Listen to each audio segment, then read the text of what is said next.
జాట్ మూవీతో మంచి హిట్ అందుకున్న బాలీవుడ్ హీరో సన్నీ డియోల్ ఇప్పుడు ఓ రీమేక్ చిత్రంలో నటిస్తున్నాడని తెలుస్తుంది. 2018లో మలయాళంలో వచ్చిన జోసెఫ్ చిత్రాన్ని ఆయన సూర్య అనే టైటిల్ తో తెరకెక్కిస్తున్నాడట. ఈ సినిమాను తెలుగులో హీరో శేఖర్ టైటిల్ తో రీమేక్ చేయగా ఈ మూవీ దారుణంగా ఫెయిల్ అయింది. మంచి విజయాన్ని అందుకున్న సన్నీ డియోల్ ఇప్పుడు ఇలాంటి అవుట్ డేటెడ్ కథను సెలెక్ట్ చేసుకోవడం కాస్త ఆశ్చర్యమే. ఓటీటీ ట్రెండ్ లో రీమేక్లు తీసేటప్పుడు దర్శక నిర్మాతలు 1కి 10 సార్లు తప్పక ఆలోచించాల్సిన పరిస్థితులు నెలకొన్నాయి. ఎందుకంటే పక్క భాషలో ఎంత హిట్ అయినా సరే టాక్ తెలిసిన ప్రేక్షకులు వెంటనే డిజిటల్లో చూసేస్తున్నారు. అయినా సరే బాలీవుడ్ లో ఈ ధోరణి మారటం లేదు.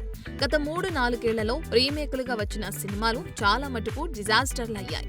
సైతాన్, దృశ్యం 2 లాంటి 1-2 మినహాయించి అలా వైకుంఠపురం, ముంబై పోలీస్ కి రీమేక్ గా వచ్చిన దేవాతో సహా అన్ని బాక్సాఫీస్ దగ్గర టపాకట్టేసినవే.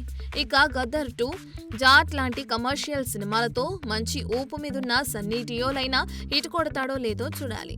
ఒరిజినల్ వెర్షన్ తీసిన ఎం పద్మకుమార్ దర్శకత్వం వహిస్తున్నాడట.